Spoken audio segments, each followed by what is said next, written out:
Hey, what's up everybody? Welcome back to the channel for another banger. Today we're going to be going over how to hit the ball harder in Rocket League. I'll start off simple and then I'll get into the more advanced mechanics later. And make sure you stick around to the end of the video because I'll be showing something that not a lot of people actually know about. And if you guys like what you're seeing, be sure to leave a like, comment, and subscribe, and we'll get right into the video. So the first thing you want to learn how to do to hit the ball harder is, instead of just driving into the ball, you're gonna want to learn to flip into the ball and hit crossbar.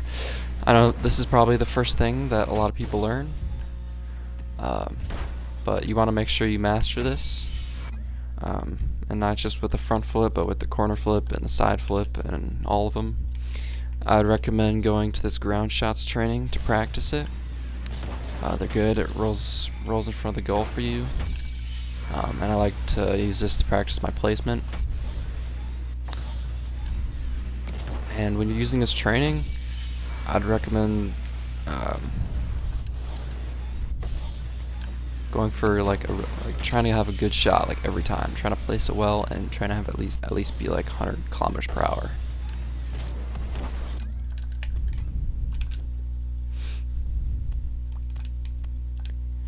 And then the next thing is for single jump power aerials. So instead of just jumping, flying at the ball and hitting it, it's the same concept as on the ground. You're going to jump up and then just drive into the ball. Well, you know. And now the next thing is, after you learn how to do the power aerials, obviously there's some balls that are too high to do single jump aerials for, so you'll need to double jump. Now to hit the ball harder on double jumps, obviously you're going to learn to be able to boost the entire time, or at least until you're going supersonic.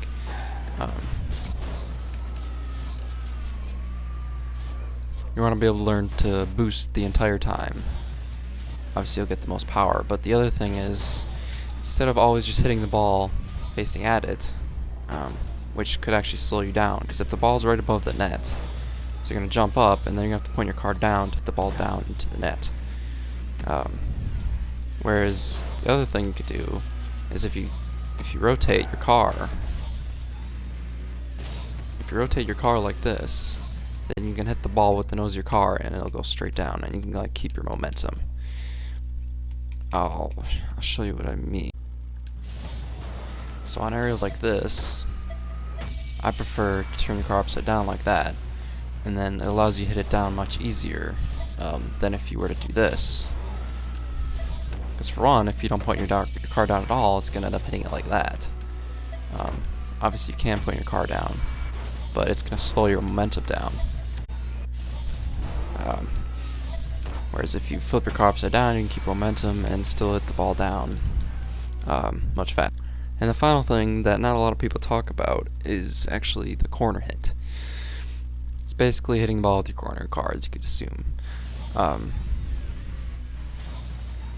so basically what you have to do it is pull your car back and then do a diagonal corner flip into it. And you'll realize when you do it, because the ball really jumps off your car when you get it. There we go.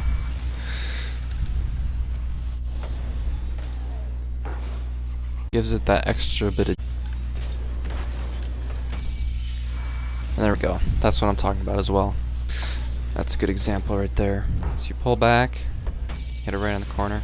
I have these bar down, so we can't tell how fast it was. But even on these short ones like that, you can get a lot more power from.